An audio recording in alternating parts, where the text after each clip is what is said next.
welcome back to the Sanditon Chronicles. I'm your host, Maureen, and we're here with our co-host, Janice. Hi. And we are doing our final recap of season 2, which is a bummer. And I've been saying this every week, it's a bummer. But we had some things answered this season, and we had some things not answered. And I also was reading an article that said some things are not going to be answered until the end of season 3. So that's where we're at. We're here to break down episode 6 for you, and we're gonna dive in there. Okay, so my title for this episode is Unexpected Heroes and Betraying Fools. So, which I think is, I almost said betraying villains, but some of them were just fools. So the first thing that we see in this episode is the trunk that we've all been awaiting. This is the trunk that we open. I like that parallel that we open the very season with that trunk being packed. And then the very end of the season, we start that final episode with the trunk arriving. I like that parallel. Right. Obviously it's from Sydney because it's from Antigua. Right. And this is where we find out that I like the ring that Tom finds in the trunk, and then Arthur says, do you remember that ring from season 1? No. I don't either. And so I'm going to go back and look for it in season 1. So I'm not sure it existed or was at least pointed out then.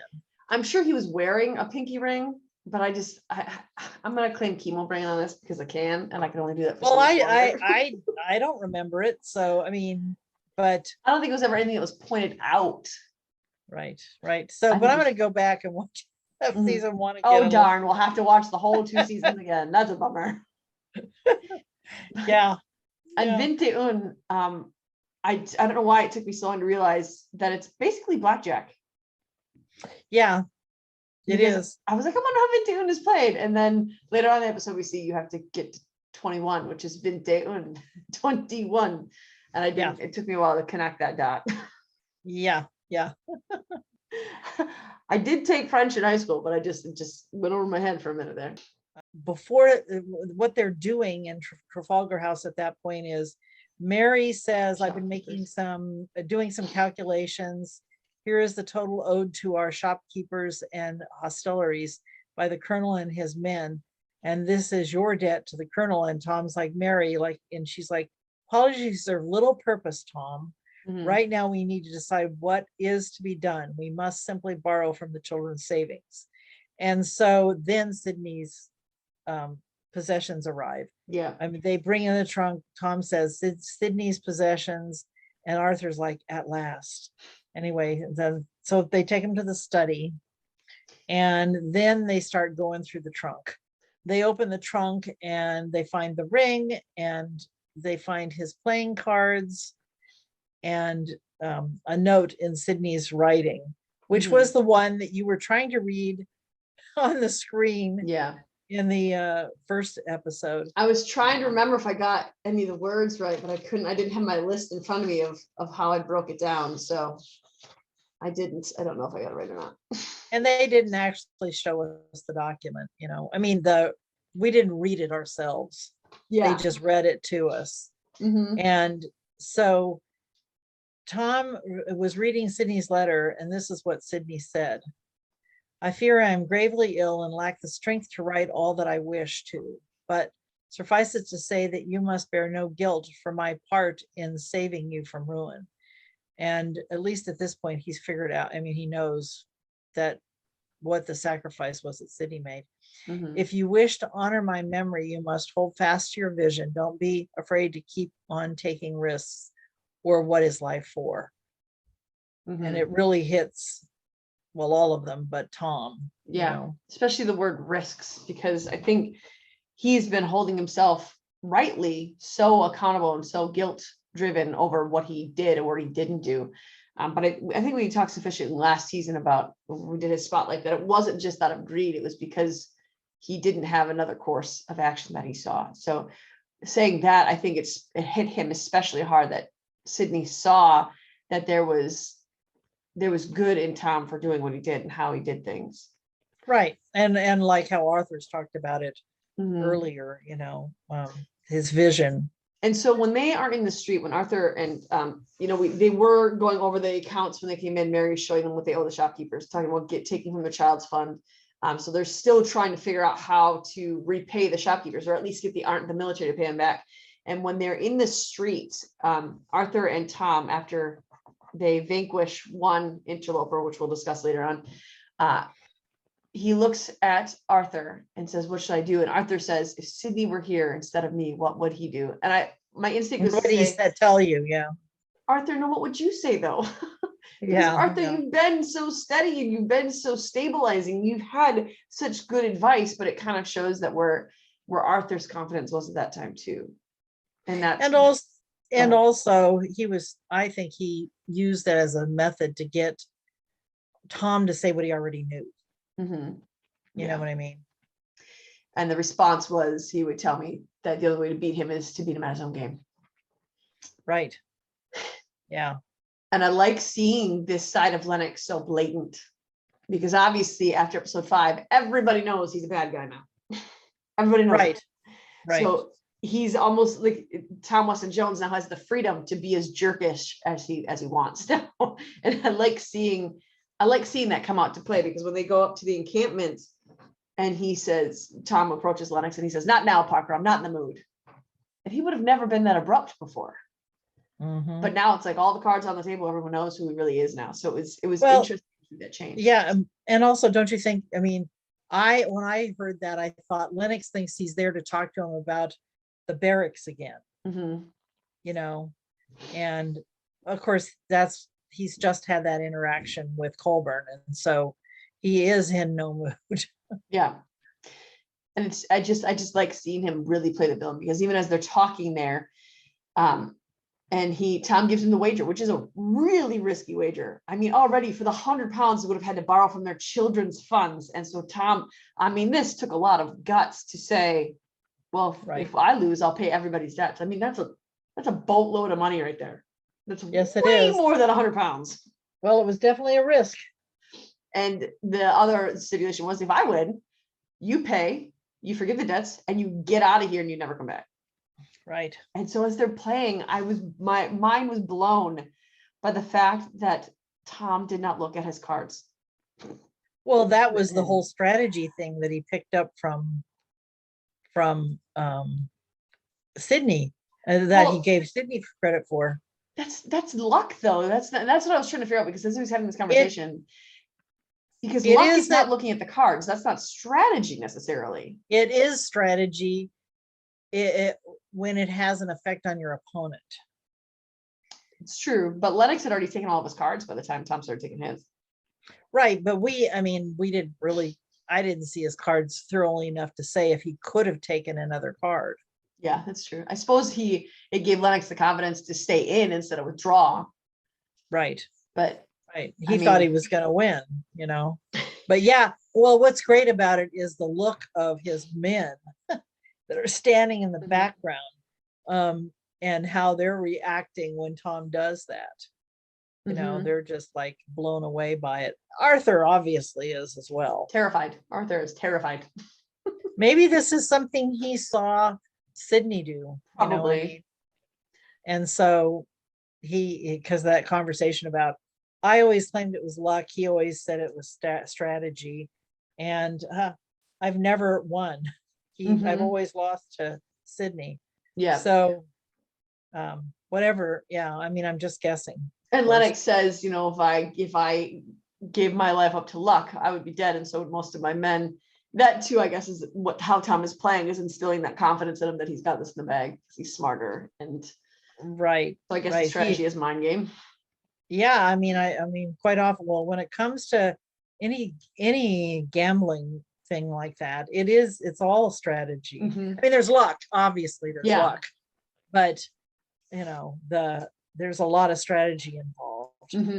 And the game that Lennox wanted to play was the game that he basically robbed Tom of. And Arthur's like, I love to look at Arthur's face when he's like, no, we're gonna choose the game this time. Arthur, the look at his face is so confident, so like, I got you.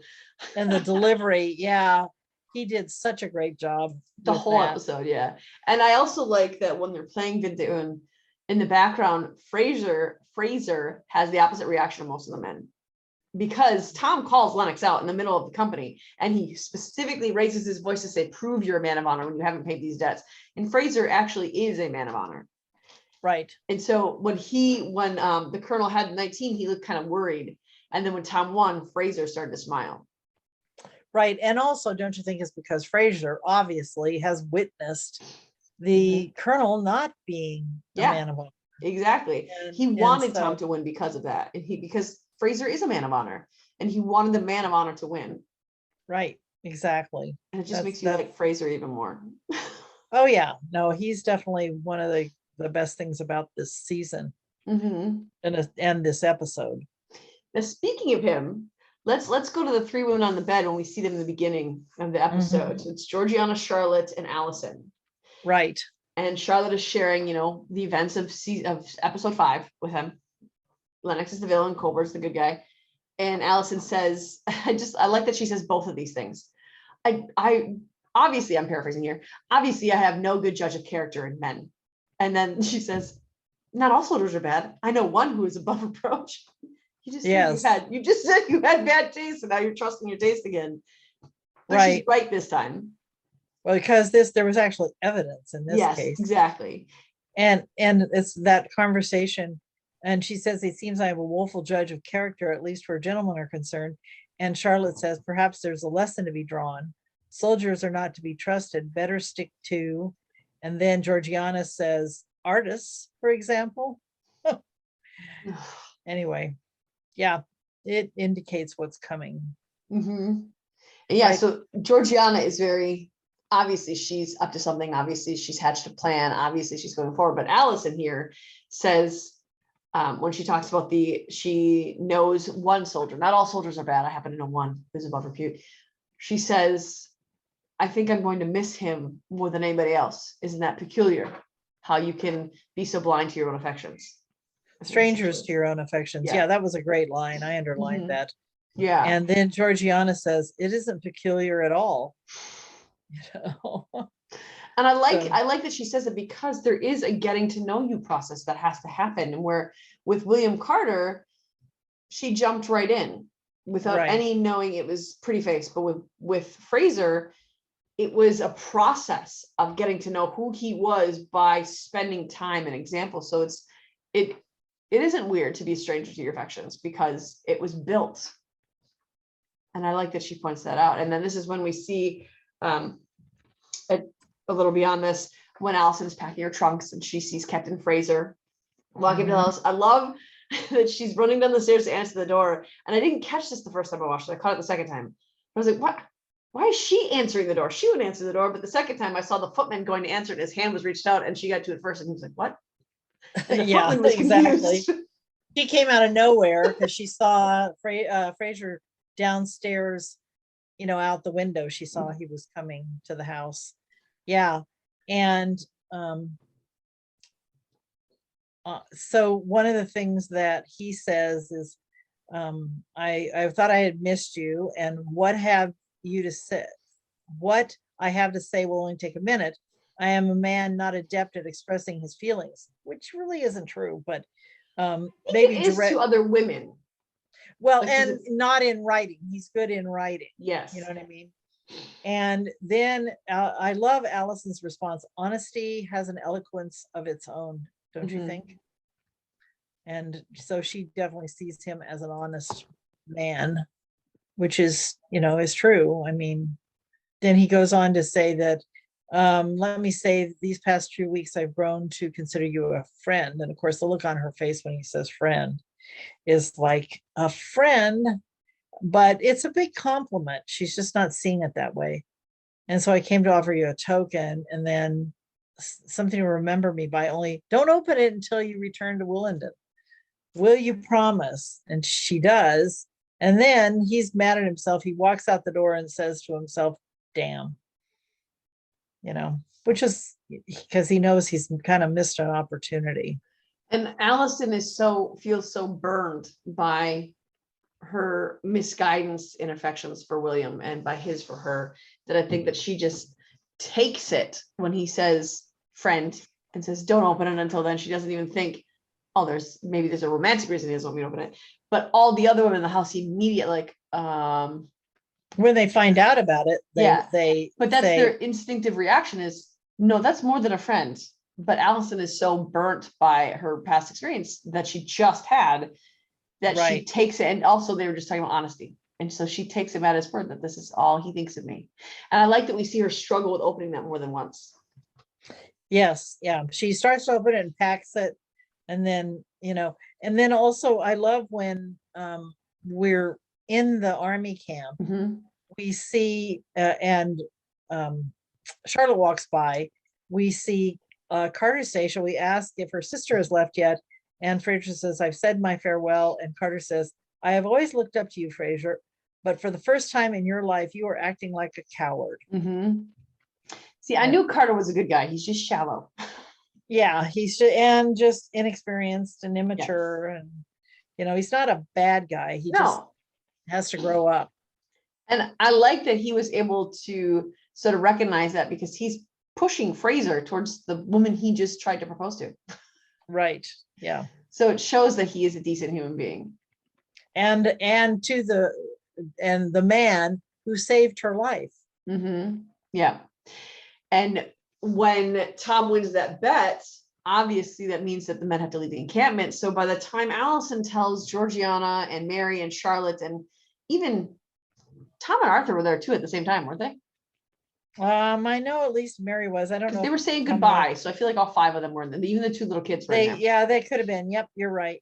She was on her way out and they were saying goodbye. And I love it's echoing on the first season, last episode, where Mary says almost the exact same line. You're welcome anytime. She says the exact same thing to Charlotte in the end of season 1 of that final episode. Yeah, that's right. Allison. And Allison says almost the same thing Charlotte says is, I'll miss you all so much. And that's when she tells him about the book. And like, I like that it was like a train of looks. Charlotte looks to Georgiana, who's looking at her. Georgiana looks to Mary, who's looking at her. And then Mary looks to Allison. Like it was just, they all had their marks to meet. And then they looked at Allison together. And then we see them outside and she's unpacked it out of her trunk. And I noticed that Tom and Arthur are not outside with them when they go outside to unpack the book. Just the women go out with her.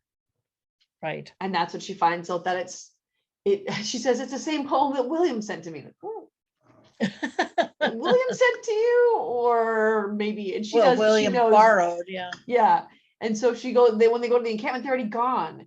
And I love the response because obviously she's emotional, she's upset, she missed him, she feels like she missed her mark, and I feel like that's a mature response from her. That how she was letting her emotions ride, but she wasn't overwhelmed with them necessarily. She was sad, obviously. When they come back in the house, I love how Tom and Arthur are standing there blocking Fraser. That was great. It's a great bit of film direction. Absolutely. And Charlotte or Mary has to know that he's in there, but she looks so sad. And it's just a testament to Mary's character that it doesn't matter if she even knows what the end result is going to be. If someone she knows and cares about is sad, Mary is sad with them. She's very empathetic. Yes. And she knew Fraser was inside, but when Charlotte and Allison got on the carriage, Mary's face was full of concern and sorrow for her friend who was right. crying. Yeah. But she knew who was inside. And I love Tom's like, isn't it curious? Yeah. Both looking for each other at the same time. Yeah, exactly. It's a strange coincidence. Yeah. It's the first time we hear Mary call him Thomas. Yes. Which was it almost felt like disciplinarian. Well, she wanted his attention. And, she knew they all needed to leave the room. Yeah. And I love the way Arthur scoots out. And then I love the way that they're over, all listening through the door. That is poor Mary doesn't have an ear to the door. What's that? One of those tall boys should have moved over so Mary could have gotten her ear to the door. It's very Jane Austen. Yes. Actually, it's a scene from Pride and Prejudice too that has something very similar to that. Yep. But that's not the only one where, people are listening at the door. Yeah. So and even Tom's reaction as he scoots out, I like that. He's like, Arthur, yes, should we? Yes. He said yes like 4 times. But it's just, I like how because that the women are excited about a marriage proposal. But Tom and Arthur are genuinely excited for this girl that they met through Charlotte. Genuinely excited and happy and giddy enough to listen at it. I mean, these grown men are giddy enough to listen at a door. Right. And Arthur's the first one out to come clapping and sharing in her excitement when he proposes. And I think when he does he said, I resigned my commission. Fraser said that. And she said, what will you do? And he said, I have no idea. My family, I come from a family of farmers in Ireland. And she just laughs. I know. Yeah. She says, he's like, what's funny about that? And she says, I swore to myself I would never be a farmer's wife. And he said, a bit presumptuous, don't you think? Yeah. I just love their banter. And even when she says, I opened your package, and then he said, that's a breach of trust, considering I explicitly told you not to. Is that how he worded it? Yeah, yes. And that he's teasing her about it. I love the way they tease each other. Yes. That's very, very good. Yeah. And then he asked for the honor of I can't remember the exact wording and I don't have it written down, but of the greatest honor of becoming her husband, you know. And she said, yes, 100,000 times yes. Yeah. And that smile on his face, I mean, Rosie Graham is beautiful, but the smile on his face was also like, wow, you're just completely transformed with that, because we don't see that the whole season. This is the first time we get like a full-blown cat-eating grin on his face. Yeah, yeah. I think that Rosie did a wonderful job with this part, and we'll get to see her again next season. I mean, it'll be interesting to see how much, because presumably they're in Willingdon, but obviously there's going to be some things happen in Willingdon. Yeah, yeah, I mean, a lot of things happen in Willingdon. Yeah, I'm not excited about that twist at the end. Not happy about that, but of course not. We'll get to there soon. And one of the final scenes in the show is not the final scene, but one of them is their wedding. We get to watch Fraser and Allison get married. And I think that Rosie Graham is really, really great at portraying a lot of emotion with her eyes. Yeah, like, yeah, she is. You can feel her emotions based on the way, and they do a lot of close-ups on her face, but based on the emotions that her character is feeling, she portrays so much through the expressions on her face and through her eyes. And again, a wonderful dance, you know, the choreography is really good on that dance. You know, it's very country. Yeah. You know, it's very fitting of the kind of dance they do. And it'll just, remember we talked about, we didn't know what was going to happen, but we knew there'd be a cliffhanger. Well, we have a cliffhanger. We do. We see, obviously Georgiana's excited for her friend. And it's that shows Georgiana's maturity level too, because she just was delivered a blow and she's still excited for her friend. She's in that room with her ear to the door too. She's just as excited. And we see from that letter in Sydney that Sydney wrote, and you and I were talking about this last week, that we were not sure. We felt Lockhart was nefarious some way. And I think we did discuss, I don't know if it was last week, but I think we did discuss if he was the one who was after her fortune. Yeah, we did. I said, I thought it would be somebody else, but you know, it's actually, in retrospect, it's not too surprising. Before we get into the conclusion with them, we should talk about the whole conversation at his studio when he reveals the painting, you know? And where Miss Hankins says, I see you've been packing up your things. Are you leaving us? She's pretty observant. And he says, alas, Miss Hankins, this very day. And she says, what a shame.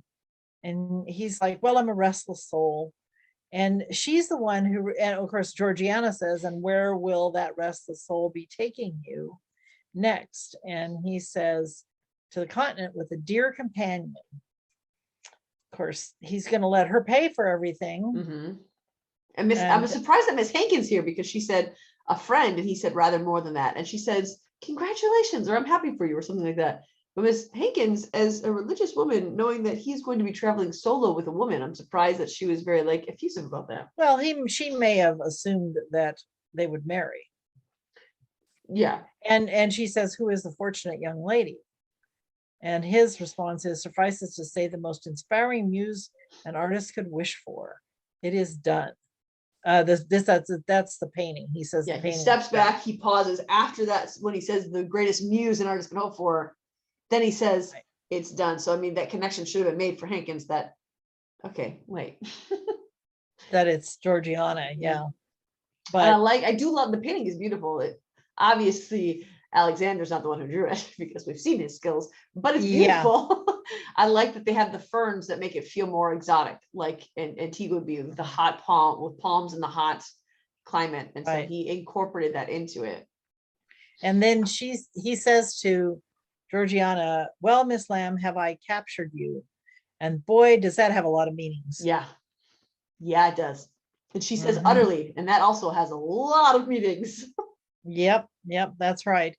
As Well, seen by when they leave, because she says, I left my purse in there, it'll only be a moment. And then we see them inside, not looking for a purse. No.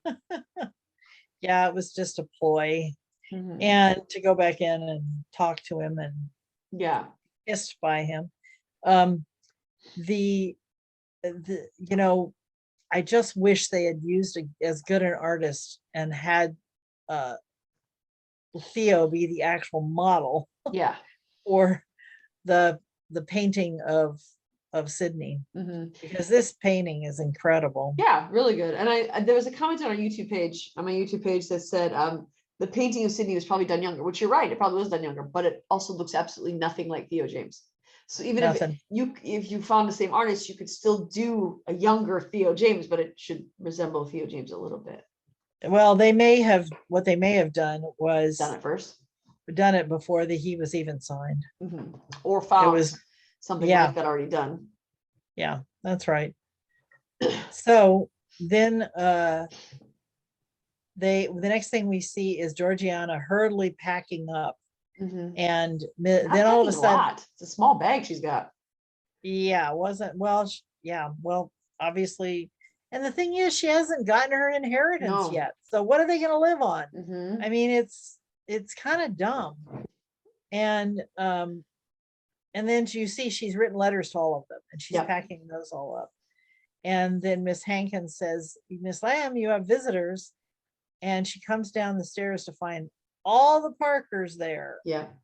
And she's like, she knows something has happened. And what they disclose is what was said in the letter, where Sydney said what they have to be most vigilant about is the man who's trying to steal Georgiana's inheritance. He's a man without scruple. His name is Charles Lockhart.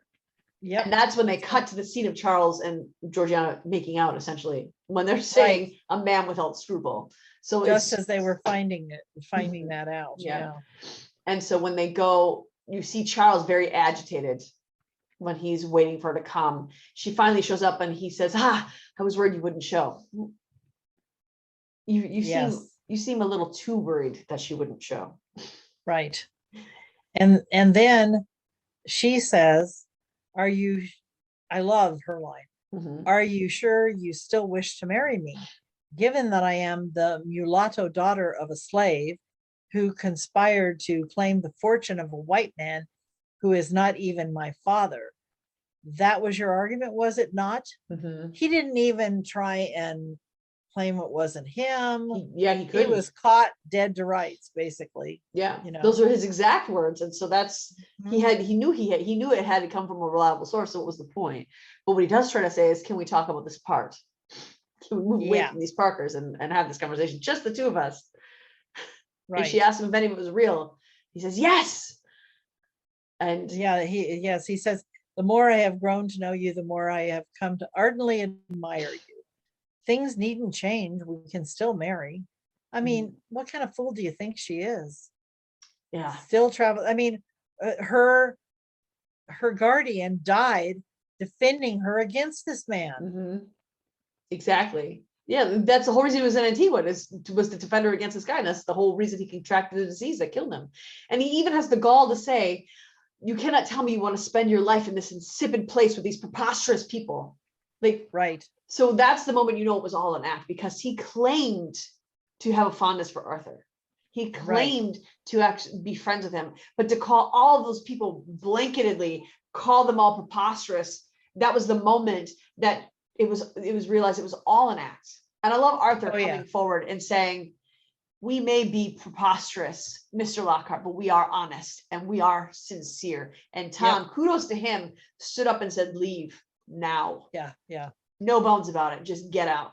And so Tom, I hope that in some people's eyes, Tom has been redeemed this season, because a lot of people came into this season hating him, but he has done such a work in this season to show who he really is. And I think that's who he was last season too, but he was in over his head and he couldn't find a way out. So this season, I really hope that people really come around to love Tom Parker, because he's a decent human being. He is. I mean, he really, that he's one of the unexpected heroes. in this episode. And also one of the things Georgiana says here is, these people have shown me a kindness a man like you could never understand. Mm. And that's really true too. Yeah, because even before, when he called Mary her jailer, she said, she's not my jailer, she's my friend. That's right. And Yeah, that was from like episode 3. right. So he's been Right. constantly trying to convince her of the worthlessness of these people in Sanditon. That's what he's been doing the whole time. So she will have no bones about leaving them. But not saying negative things about Arthur, Mm-hmm. Until now. Yeah. And because he was using Arthur. Mm-hmm. 100%. And poor Arthur. Yeah. And then I love that you see her reading the letters in Trafalgar House with Allison. And that's when she says, Lockhart is a disgrace. If only I had seen these sooner. Well, yeah, of course. And Mary, and if Sidney hadn't died, he probably would have been back sooner and told her everything. And but probably as soon as the court case was dismissed, he would have gone back to Sanditon to warn Georgiana of Lockhart, or at least written her a letter warning her about Lockhart. Yeah, she would have gotten word earlier. Instead of coming back just as a message, it came back with his belongings. And then Mary tells Georgiana, there's something else you should know, something Sidney mentioned in his letter to Tom. And Georgiana's like, well, what is it? And she's, then she explains that he's discovered that her mother may still be alive, and that it at least was 5 years ago, but he hasn't been able to locate her. So that is really, it's kind of a gift. I mean, you see her sob, which you've never seen Georgiana like that before.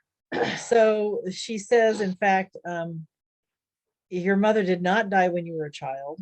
As recently as 5 years ago, she was still hoping to be reunited. She left you this to remember her by. And then she hands her that little bracelet or necklace, whatever it was. Yeah. Yes, the puka shells. Yeah. But I would like to see the letter, or the way that Sidney knew that as recently as 5 years ago she was looking, because she wouldn't have just dropped out the face of the earth and think, fate will reunite us. It must not have been like, there must have been something he found that indicated that she was looking. So I hope that that's something we get to see next season as they search for her, is all the documentation that she must have sent or had word in or something. Also really interested to see how that relationship ended with her father. Yeah, my guess is that he has another family. And so either she chose to leave when Did he though? We don't know. But I thought all indications pointed to that he didn't. He fell in love with a slave, and I thought that they had gotten married.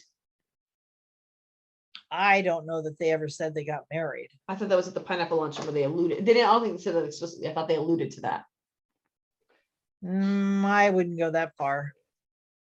But my guess is that when he freed his slaves, either she left because, or maybe he freed his slaves because she had left. Maybe. It's hard. It'll be interesting to find out how they take the story. There's so many beautiful ways that this could be concluded. And there's so many interesting routes we can take to get there. So I'd like, now we're going to enter into one of my favorite parts, Janice. It's all about theorizing. Yeah. Well, my first thought when I heard all of this was maybe she was sold. Oh, away. Yeah. But the slave owner has to be the one in charge of that. And I don't think he would have sold the woman he loved and then freed all the slaves. Yeah. We just don't know enough. I'm excited to see more though. And so you're right though, that scene where Georgiana sobs is the season Georgiana redeemed herself from her immaturity. Right. Because she was, granted, she did act spoiled. I don't know that I would ever call her spoiled. She just acted like it. She acted entitled. She acted like she knew everything. It was just immaturity and pain that she was acting out. So she redeemed that part of her this season, where she wasn't as cavalier with things and she was more open to the things Sidney did for her. But then this final scene really, really emotionally connected with the audience.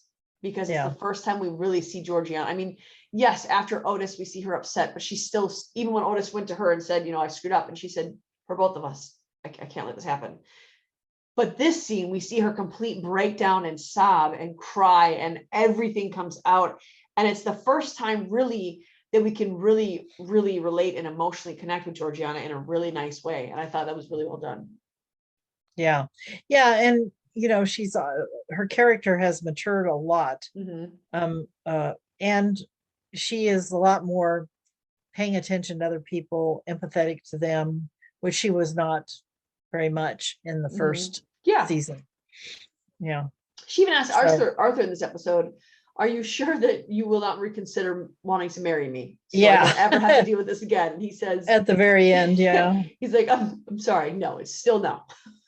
And then he tells her, I've decided marriage isn't for me. And then he tells her, I'm more certain than ever that there is a man for you somewhere out there. And Georgiana says, in the sea? No, not in the sea, somewhere. But that's an interesting take because Otis is in the Navy, in the sea. So I don't think he's back though.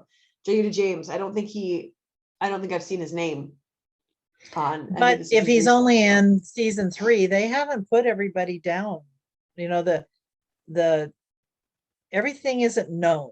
That's true. Man, I hope Mark Stanley comes back for at least an episode of season 3.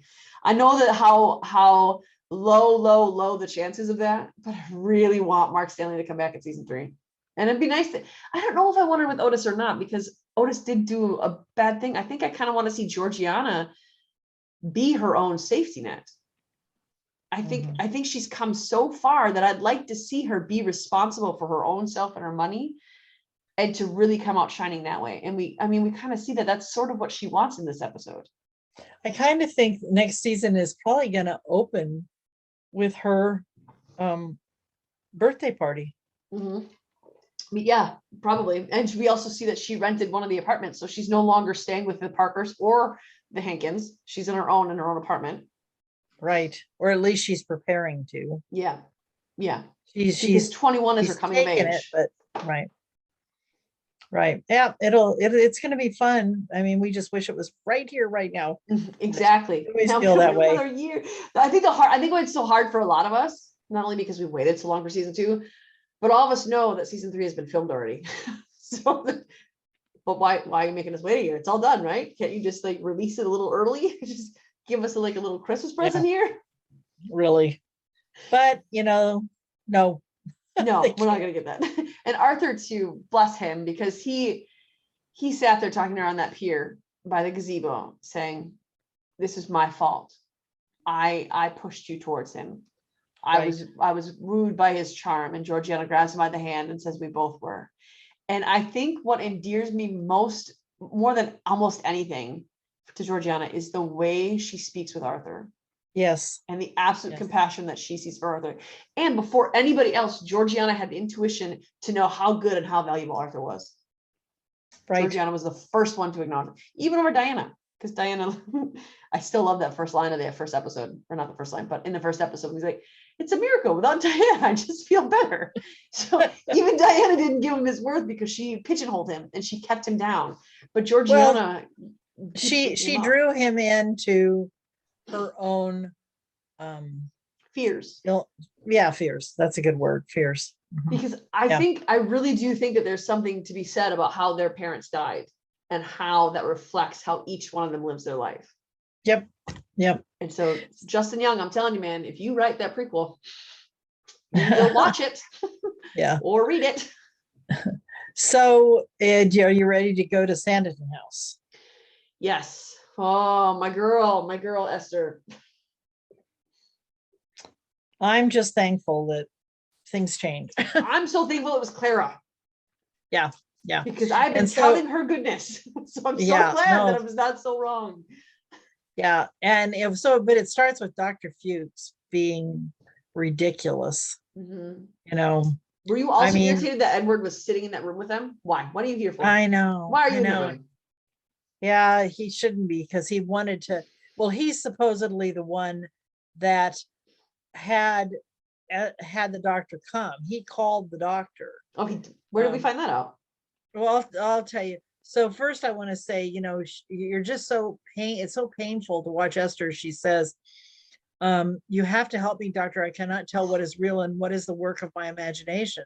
Sometimes I want to dash my head against the wall to rid myself of these thoughts. And then Edward says, I fear that she has become a danger not only to herself, but to those around her. And Dr. Fuchs then talks about, this is so ridiculous, that you have asked me here the morning of your wedding.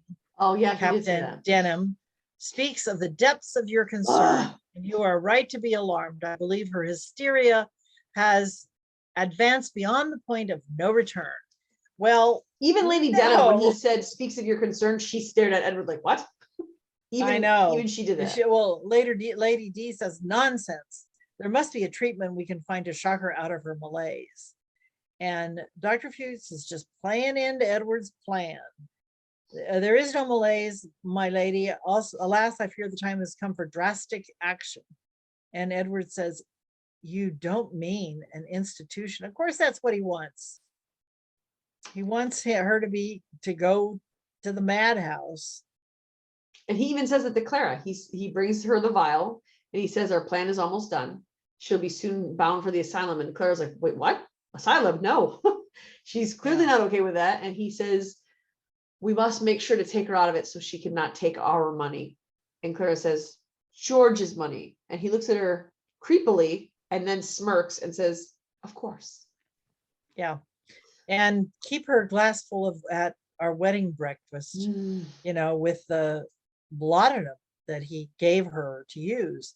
And, but even before that, his revenge and just evilness comes out when he says Babington will return to find his wife half mad in the asylum. I mean, how hateful can one person be? For all that Edward was last season, I thought he could still be redeemed, and I didn't have violent feelings towards him. And this season I have nothing but violent feeling towards him. Like I want to hit Jack Fox. Jack is doing an amazing job of playing it, because it's just the opposite of who he is. Yes. And last season, his Edward, how he played Edward, he just came off as smarmy and gross and had clearly having issues. But this season, the way he's playing the way he's playing Edward, it's just pure evil. Well, that's how they wrote it. I know, but he does a fantastic job portraying it. Even again, Jack Fox is another one who his face says volumes. Oh yeah, and he is. That scene when he looks at Clara when she says George's money, he just slowly turns his head to the side and he kind of tilts his head and just stares out of the corner of his eyes like I almost got creeped out. Like, ooh. But then he gives that smirk, and he's been doing that all season. He's good at it, and that's why I don't want to hit Jack Fox necessarily. We don't hate Jack. We hate the character he's playing. He's being really good at playing a really bad guy. And it makes me sad because now, like, I think he's going to stay around next season because Lady Denham's not going anywhere and he's going to be Lady Denham's servant. But I can't root for him in any capacity anymore. There is no coming back for me for Edward. None. Yeah, I mean, he'd have to really have a change of heart. And I don't think he will. And basically, he's a narcissist. And what he did to Esther was so beyond evil that for me, you can't redeem yourself now. You're done. You hurt my girl, and I don't want you anymore. So now let's talk about how it changes. Because they're sitting at the wedding breakfast, which is really interesting. Before Downton Abbey, I had no idea people did wedding breakfasts. Yeah. But it's interesting. And of course, Reverend Hankins, there's only 5 of them sitting there. And he says, I love this conversation. Yes. Are we expecting more guests to join us at the church? And Lady D says, heavens no. Oh, certainly not. We want this ceremony to be as swift and discreet as possible. And he says, well, to your first point, lady, I've chosen hymns of no more than 5 or 6 verses. I've limited my sermon to a half an hour. Yeah. And she's like, oh, hymns are not required, and we can certainly live without a sermon. Yeah, it's so funny. And then Esther says, even in her stupor, she says, A funeral liturgy would be more apt. Which is not something uncommon for Esther to say, just is weird how she said it. Yes, that's right. Yeah, and then Edwards says, "Forgive Lady Babington, Reverend Hankins. She is not entirely herself. But let's drink to a toast so I can make sure she doesn't isn't able to even talk." When Reverend Hankins, he toasts to more to children, and Lady Denham goes, "Rather late for that." And the look on Reverend Hankins' face is like, what? What are you talking about? No idea. Yeah. So she keeps going to all this effort to keep all this stuff secret, and then she lets it out. I mean, But I think she's banking on the fact that Reverend Hankins is kind of stupid and doesn't really pick up on these things, because Reverend Hankins kind of hears what he wants to hear sometimes, because he doesn't want to believe that there's this kind of, even when they're talking about in this scene, when Clara starts confessing everything, Reverend Hankins, the look on his face is like, no way, this isn't possible. Disbelief. Yeah, right. That's right. So I absolutely love the way Clara covers Esther's glass and then proceeds to pick it up and smash it on the ground. And she does that because Lady Denham says maybe she's right. After seeing you last night, maybe you shouldn't buy. But it's Edward who keeps saying, no, one drink will help. And he's pushing for it. Yeah. And because he's pushing for it, Claire wants to ensure that no, because Esther's still trying to pick it up. And that's why she throws it on the ground. And she says, will you be honest, Edward, or should I? Or will I? Or will you confess, or will I? Right. And then he says, oh, this is when she starts telling what's happened. I think it's interesting too that when she's telling her, Claire gets down on her knees as if she's asking for forgiveness. Yes. He set out to convince you were insane. She says to Esther, he took your deepest vulnerabilities and he exploited them. To my eternal shame, I have not only remained silent, but I have aided him in his cruelty. And Edward's like, well, this is preposterous. You can't believe her. And then Clara says, I told myself for the sake of our son, that you stood in the way of his inheritance.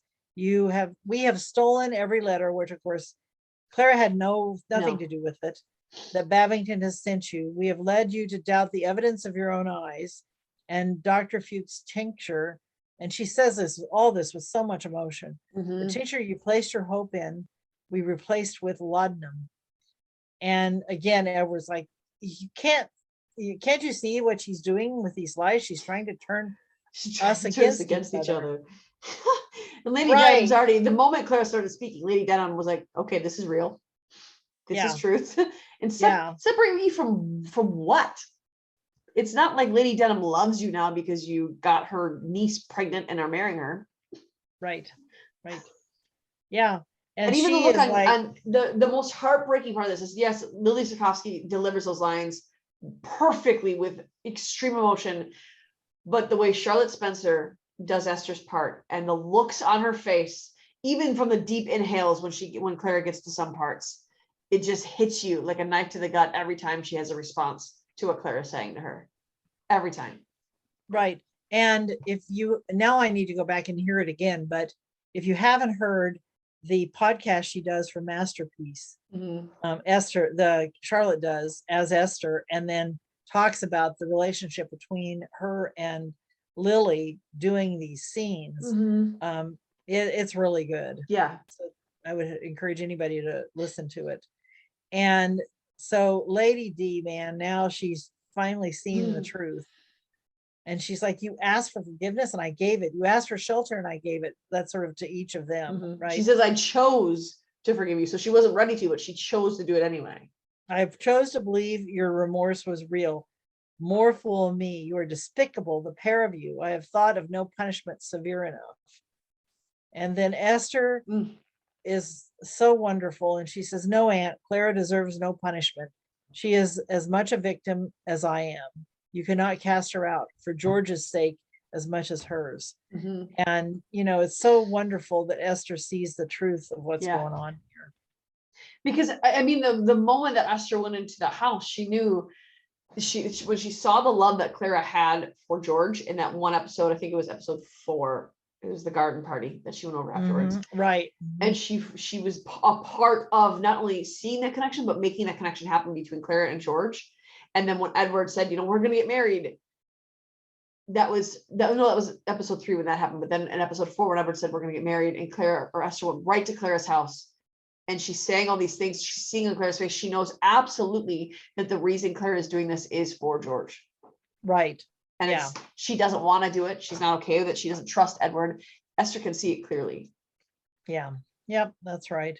And that scene at the end of it, when Clara just grabs Esther's head, and they just lean foreheads to each other, and Esther sort of hugs her in her stupid state, was really emotional and well done. Oh yeah. And I love the scene that follows of those two when she's reading all of Babington's letters. Right. And Clara is encouraging her and saying, all these kind things that are true to her. And that's where we find out that Lady Denham has offered her a cottage in Cumbria. And of course, far from prying eyes. Yep, and scandal. And her only worry, because Esther says, will you take her up on it? Her only worry is her son. And I think it just shows, because I talked about Clara a lot last year, because I think I had a different opinion of Clara than a lot of people did last year. And I really thought that she wasn't a terrible person. She wasn't a bad person. She was a survivor because she had to be. And I think that it's nice to see that still happening in her, but see it transferred to her son, because now she's doing whatever it takes to help her son survive and have a good life. And when she tries to say, I'm just like Edward in that conversation, and Esther isn't going to hear it. Yep. She says, I have seen the way you look at George. I have never, and Clara says, I've never known love like it. It is so fierce, it scares me. I hope one day you will discover it for yourself. And of course, Esther's like, oh, it's not meant to be. Poor Esther. Yeah. But then, and prior to that is when we hear Lady D talking with Edward. And he says, I will spare you the trouble, because she's like, I have considered which punishment best fits your crime. And he says, I will spare you the trouble. I assume I banish forever. And I love her response. What is the point in throwing you out when you will only return like the bad penny you are? So she talks about a vigorous program of reform, and it cracks me up. Hard labor and then religious instruction. Well, she doesn't even believe in religion. Nope. But she's going to use knows that. It's painful from Reverend Hankins. So. Yeah, and then whatever daily humiliation I can devise, and then you'll get a small monthly allowance. And of course, he's like, I'd sooner die. She said that will only happen if he can prove that he is genuinely remorseful, and even then, it will only be a small amount. Right. That's right. He says he'd rather die in battle, and I love the smirk and the giggle that comes out of Lady Denham when he says that. Yeah. Because obviously, what we find out in the next scene with Edward is that she has already written to Colonel Lennox. Yeah. She's already shared the truth. That Edward has no means to pay for his commission. He never did. And telling him exactly what he just did in her own household with his own stepsister. And Colonel Lennox is already in a bad mood because he just lost. And he's got to pay things and leave an easy position. And so he screams out to Edward and says, you're not fit to wear the garb. You're not fit to be in the military. Rips off his little shoulder things. And then Edward has to return with his tail tucked between his legs to Lady Denham. And he says, after giving it consideration, I've decided to accept your offer. Lady Denham says, I thought you might. Yeah. And he says that it would be, I've decided it's better than being in the poorhouse. And she says, maybe. He said, I figured it might be comparable to debtor's prison or slightly better. She says, slightly better. Or what is the exact word she said? Because it's not even slightly better. It's we'll see. No, yeah. I think she's saying it might be worse, Yeah, because she says we'll the exact words. Yeah. And Annie Reid, I mean, seriously, we talked about this all last year. No one delivers these lines like Annie Reid does. No, that's right. And I have to back up in the army camp. When he arrives in the army camp, before he has everything torn away from him, Captain Carter says, short honeymoon, Denham? And Edward says, I came to the conclusion marriage isn't for me. Right, that's how it worked. Well, anyway, funny. I love watching his arrogance be repaid. And the Yeah. end of that storyline, of course, is George is crying, and Esther goes up there she's looking for Clara to see if she's caring for him, and she finds him alone by the window and picks him up, and you see he's missing a sock. Yeah. And then we cut to Clara in the carriage, and she's holding his sock. And I think even that, I'm staring at a picture of Clara right now on my desk. I didn't even notice that she was up there until a minute ago. But even in that, it shows you what kind of a person Clara really is. Because she writes Esther this letter and says, he's yours now. You can give him a better life than I can. And you did suggest that before, that I'm still worried about it, though.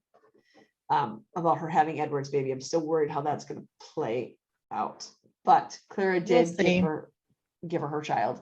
And that's Lady D did not tell him that his son is with Esther. She did not say that. No, I think you'll figure it out, but no, she didn't say it, because what she said is, and I love this, because that's what she said, we'll see, because with Esther and Clara safely dispatched, you will have my undivided attention. Right. And then he says, where's my son? And she says, on his way to a better life. So I think he'll figure it out. But yeah, he may.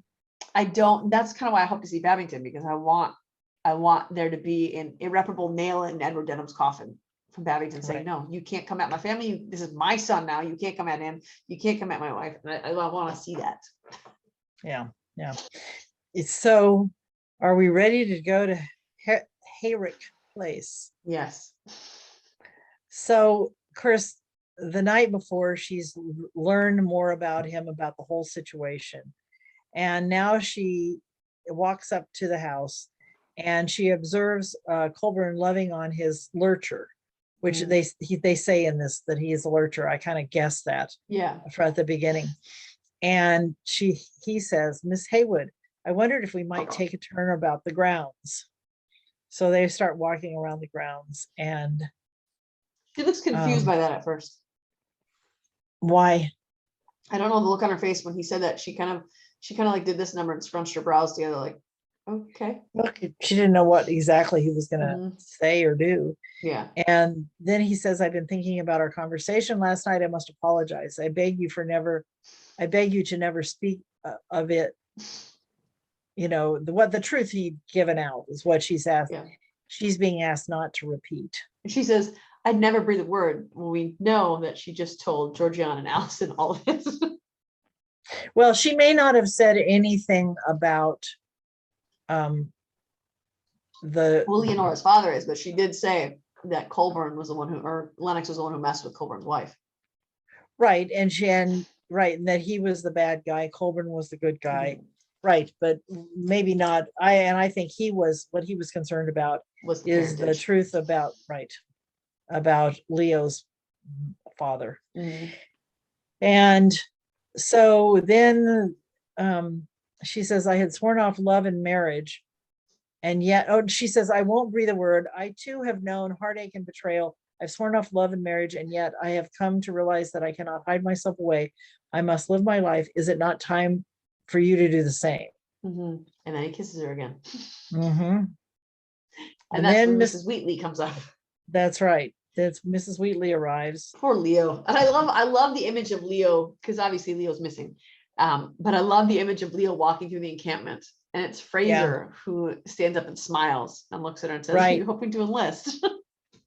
Exactly. But even before we get to that, she's like, every member of staff is combing the estate. You know, he says she can't have disappeared into thin air, and they're yelling for her. They find Augusta knows. Right. But it's Charlotte who kind of stops and to talk to Augusta. And even when she says, I promise not to tell, and Colburn starts to react, Charlotte says, she doesn't even say anything. She just puts her hands out and she like makes a noise. Right. And it's Charlotte her temperament gets Augusta to trust and say, she went to Lennox. Yeah. She woke me up in the middle of the night crying. She said she overheard you talking something about Colonel Lennox. She has gone to speak to them. So, and I like when she's in the tent with him, and she's not saying anything other than, these are my men. This is who this is. I'd be this if I was a boy. And she's not like saying any reason why he's there or why she's there. Colonel Lennox is like, do your parents know you're here?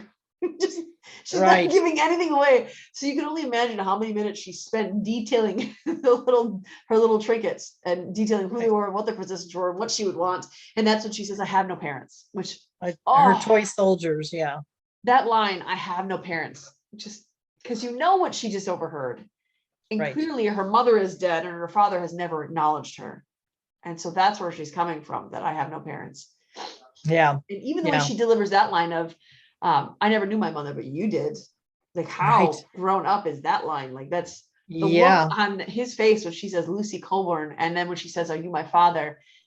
The absolute terror in his face. So at least you know that he didn't leave knowing maybe he didn't leave knowing she was pregnant. So maybe he's not wholly evil.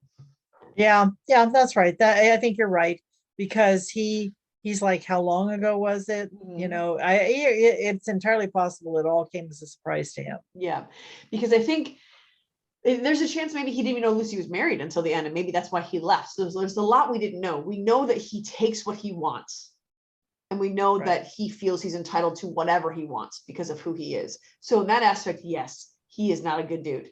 But I don't think he's wholly evil, because I don't think he left her because she was pregnant. And who knows, maybe even she cut him off when she found out she was pregnant, because she'd have to go back to her husband.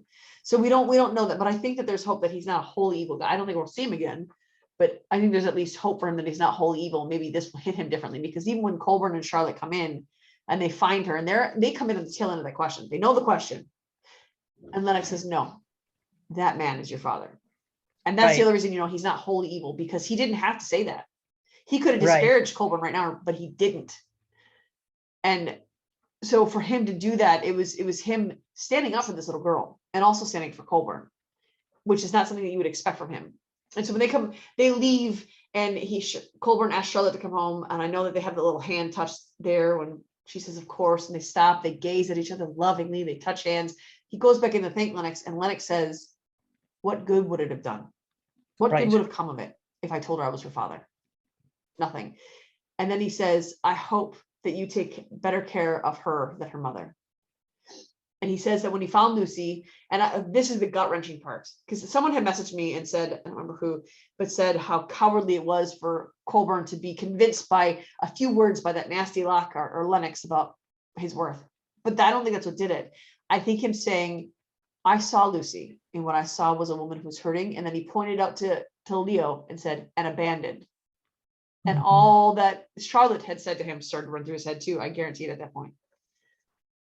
Yeah. And the thing, and then Colburn says, I know I have could have been a better husband. So he's feeling guilty, but I never abandoned her. It was you who preyed upon her vulnerabilities. It was you who made a victim of her. And Lennox says, all I did was offer her the comfort her husband couldn't. So there's so much we don't know. Yeah. I speak the truth. Miss Haywood is plainly in love with you. Can you trust yourself not to fail her as you fail Lucy?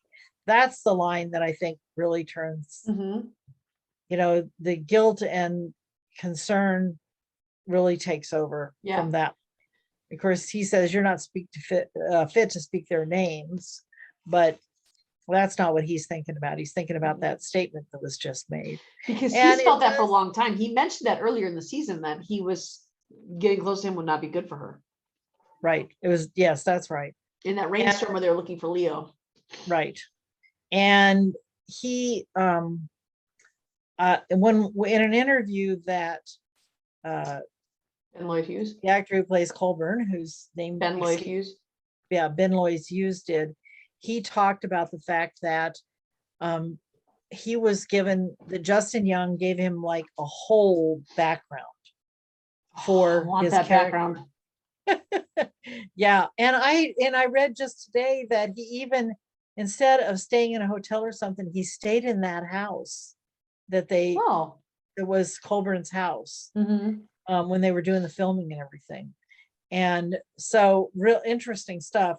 And then I also, I saw an interview with Lennox where Lennox said in that scene from the 5th episode, when he was, was standing in the background, watching Colburn and Charlotte dance. He was supposed to be real angry and upset and jealous and all this. And he says, truthfully, I was so admiring what a beautiful dance it was, that he really enjoyed watching it. So I had a hard time being quite who he was supposed to be. And We did bring that up in the last episode though, because he did have mad face on. yeah. That was one thing that I noticed, that I was like, he has a really good mad face. Yeah. So but they only honed in on it for like a second. So maybe that was why, because they didn't have Well, it on very he long. succeeded. It just wasn't easy for him Yeah. because he was in the reality instead of the Mhm. role at Yeah. that point. But yeah. And then we see Colburn just riding his horse on the beach, back and forth, back and forth. Oh, one of the things that I really want to mention that we didn't talk about was when he gets Leo outside away from Yeah. Linux, and then how he says to her, why didn't you come and talk to me? And he says, I thought you'd be angry. He says, no, I'm not angry. Whatever you thought you heard, I am your father and I always will be. And she says, but last night, and he says, all I meant was I have not been the father you deserve, but I will endeavor to be better. I give you my word. Mhm. So she's like, I'm glad it's you. Oh. And they have just a wonderful hug. But she says, I was really sad to think you wouldn't be my father. And that was just, Yeah. seriously, Yeah. everyone on this cast does their job so well, even the little kids. Oh yeah, no, really good. Yeah. And that's probably when Justin Young was asked, what characters would he want to continue with, or, do a spin-off or whatever. And he said, Augusta, Leo, and Miss Hankins and Reverend Hankins. I support all those, Justin, in case you're looking for my opinion. I fully support all those spinoffs. Let's do that. Mhm. Because I love those characters. Even they made Miss Hankins so ridiculous and yet so lovable and likable. I really, really, really like her character. Yep. Yeah. So he's on the beach, and at first I was like, where did that horse come from? Where did it come from? But then you see Charlotte also arrive home on a horse. Okay, so we just didn't see them get on the horse and get there. We didn't see him at the horse in the encampment. Okay, but they rode him there. So for those of you who had that question. Yeah, that scene must have been cut where they got on the horses. Because even when Allison and Charlotte go to the encampment looking for Captain Fraser, their horse and carriage park a ways away, and Allison has to walk. So that's probably what they did, is just left the horses there and then walked or ran the rest of the way. Mm-hmm. Yeah. But he is riding on the beach, and by the look on his face that his mind is not headed in the right direction. No. He's going the very, very wrong opposite direction that he should be going. Yeah. Except for when it comes to Leo and Augusta. Because when Charlotte arrives the next day, she goes to find them. And Mrs. Wheatley says they're all out in the garden together having breakfast. Miracle of miracles, she says. Yeah. And so the conversation is so sweet that they're having, and they really feel like a family. And maybe not being involved with Charlotte right then was a good thing, because maybe he needs to spend more time being a father to these two girls rather than a father and a husband at the same time. So I think it will be beneficial in the end. Obviously, it's not what we want, and it's not where we're going to end up. And I'm confident it's not how this is going to end. That's not what Augusta wanted, that's for sure. Yes, but I think that watching him be a father just kind of made it clear that he needed to be more active for them, because when he was giving himself to them, their faces were different. Augusta was radiant. Leo was laughing and smiling because Xander was giving himself to them. He was being there for them. Mm-hmm. And they're talking about the dog, and Leo says, I want a Mastiff. Those dogs are so big. They're so big. But given their property, it would be very handy to have a Mastiff. Yes, and he agrees with it. But then Charlotte comes up, and again he says, can I talk to you in private? And again she's like, yeah, okay. Of course. Yeah. And so they go into the house, and he so all of his shame and the position that he's held over her, and he let his feelings get away, and she's like, but it wasn't like I wasn't a willing partner. Mm-hmm. It's just heartbreaking, that scene. And when she says that, though, he hits real hard. You are my governess and I am your employer. He makes it very clear that he's already drawn the line. I'm the master of this estate. Mm-hmm. Yeah. And then he tries to say, when she asks about the children, he says, well, it came to a natural end. And then she's like, no. This is entirely your decision. He says, though, that we came to a decision mutually together. Right. And that's when she says, no, it's entirely your decision. Yeah. I And had no so part in then he ends up with, obviously with Augusta urging him to. But that's after Augusta sees her leaving, and Augusta chases her out Right. the house, and Charlotte is so overcome with grief and sadness that again she loves somebody, and they've chosen something else. They've chosen someone else again, and she's so overwhelmed with this that she can't even turn back to this girl that she's in love with as a Right. sister. Mhm. Yeah. So the next thing we see is Augusta talking to him, you know, and I don't have that written down, but the whole thing about she brought light into this house. What are She you says, what afraid did you of? say to her? And he said, Augusta, it's not you don't know what you're talking about. And she says, I know that she just left here. And I know that she brought light to this house when there was nothing here before. And I love that what she says to him is the most important. She made you seem almost human, like a Right. human being, almost like a human being. And she treated us like we were her own sisters. Mhm. Yeah. And So do you think Colburn was going there already on the horse? Do you think I think he was just going for a run on the horse to clear his head. But I think that Augusta had forced him to kind of reevaluate. I don't know what he was. I don't know. Because I think he wanted to go to her. He wanted to take it all back. And he's torn between this, probably what he was raised with and the way of thinking, the way he was raised Mhm. with, and you know how the outside world thinks, yeah, and between what he was feeling.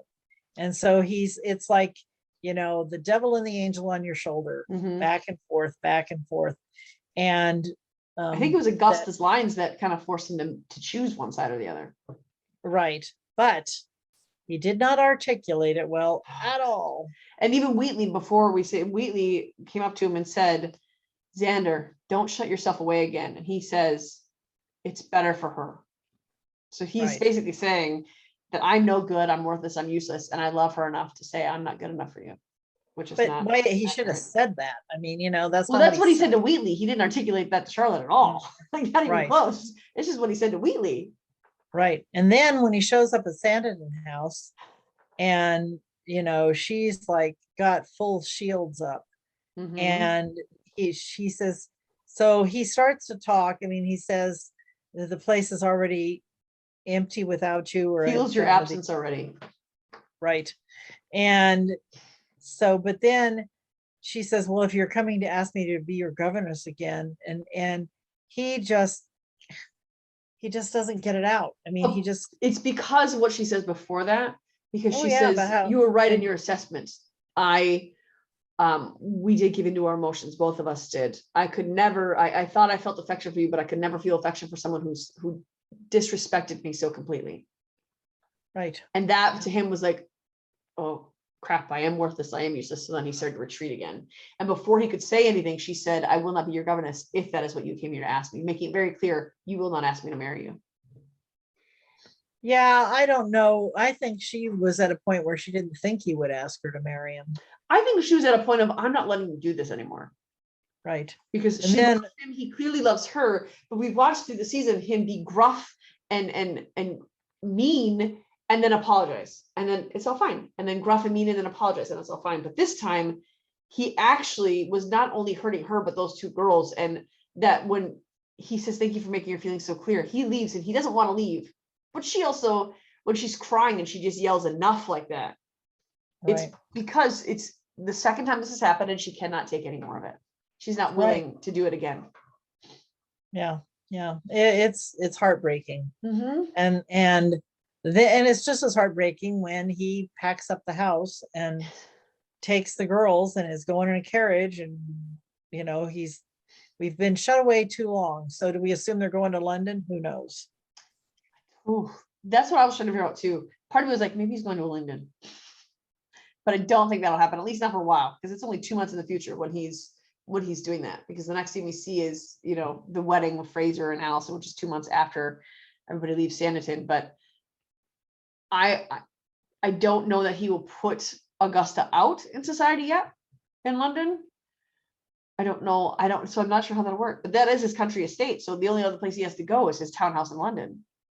But okay, so we're getting into the fall, winter. I'm pretty sure all the society season would be in the spring. It is usually spring and summer, and for the fall and winter they go to the so- country estates.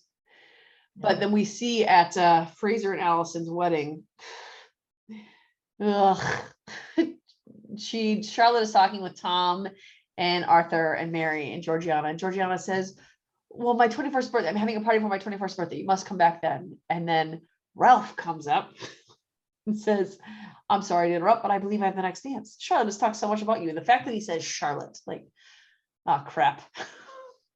He didn't call her Miss Hayward, he called her Charlotte. Well, because they grew up together. Yeah, but he would still call her Miss Haywood and Company.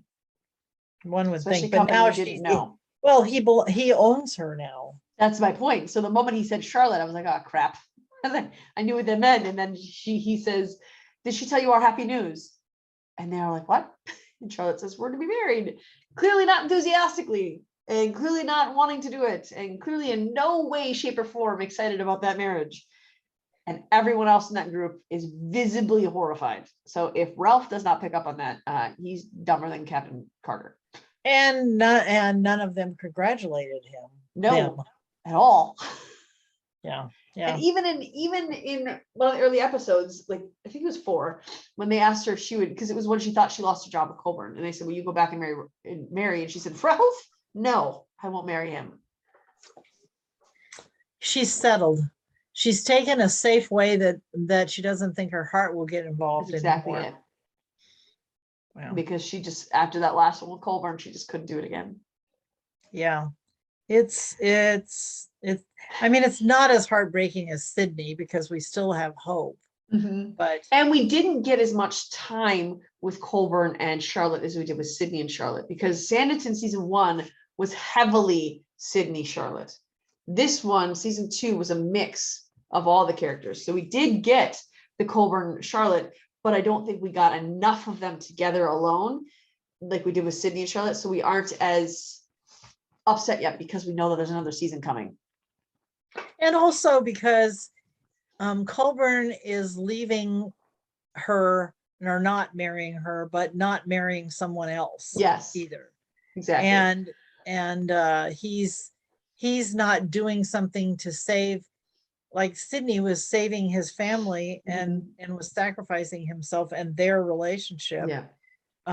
But for very good reasons. I mean, you know, and so that's pretty darn hard to compete with. Yeah, and I think that Colburn, the part of the point of him going out with the girls somewhere else is that he needs to reevaluate himself and what he wants and what he needs and what he's going towards. And I think out of that is going to come a reconciliation between them, and he's going to come in and save the day. And Rose Williams posted on her Instagram, there's 3 pictures. The top was Colburn staring at Charlotte, and the middle was that little hand grab at the military encampment, and the bottom was Charlotte staring at Colburn. And that was all it was just that. And Paula Byrne responded to that on Twitter and said, oh, bless your heart, Rose. Like, okay, so they have to be endgame, because it can't be a true Austen trope if you don't get happiness in some way, and Ralph is not happiness. Right. Also, I haven't had a chance to watch it or try and if I can find the rewatch, do the rewatch of it. But on Instagram, Rose and Rosie. Yeah, Rose and Rosie Graham did yeah. a live. Leo Suter came on there.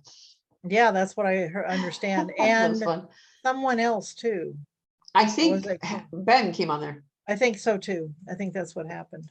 But so both of Charlotte's past loves came on. Yeah.